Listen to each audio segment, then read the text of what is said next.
আসসালামু আলাইকুম। সবাই কেমন আছেন? আশা করি ভালো আছেন। আলহামদুলিল্লাহ আমিও ভালো আছি। আজকেও বাটা মসলা রান্না নিয়ে আসলাম। আজকে রান্না করব পাঙ্গাস মাছ কারি। এই যে মরিচ বেটে রেখেছি, সর্ষা, পেঁয়াজ সব বেটে রেখেছি। যে পাঙ্গাস মাছ আমি লাল করে ভেজে নিয়েছি। পুরো রেসিপিটা দেখতে থাকুন। এই যে মাছ বাছার তেল নিয়েছি, এই তেলগুলি আমি নিয়ে নিয়েছি। এখন দিয়ে দিব যেগুলো আমি বেটে রেখেছি, সেই মশলাগুলো দিয়ে দিব। পেঁয়াজ,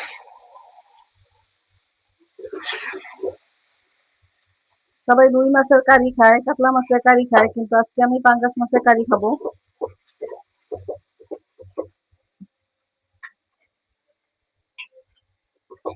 চুলায় গ্যাস নেই, গ্যাস কম আছে তো তাই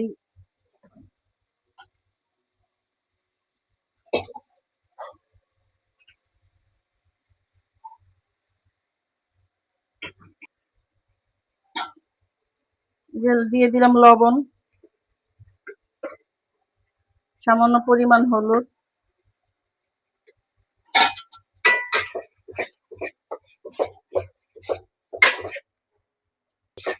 এই যে মশলাটা কষানো হচ্ছে দেখুন।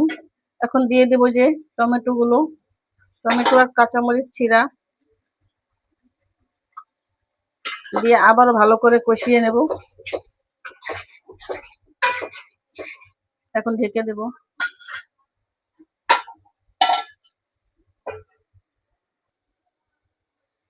দেখুন কি সুন্দর হয়েছে আমার মশলার কালার। পাঙ্গাস মাছ কারি, বড় পাঙ্গাস মাছ আনলে এরকম কারি করে খেয়ে দেখবেন, অনেক টেস্ট লাগে। দেখুন মশলা কষানো হয়ে গেছে। এখন সামান্য পরিমাণ একটু পানি দেব।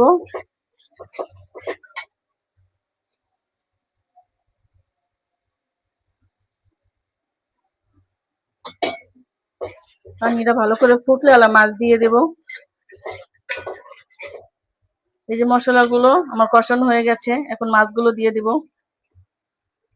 পাঙ্গাস মাছ কারি কার কার ভালো লাগে কমেন্টে জানাবেন, রান্না করে খেয়ে দেখবেন। অবশ্যই ভিডিওটা শেয়ার করে দিবেন, সাবস্ক্রাইব করে পাশে থাকবেন।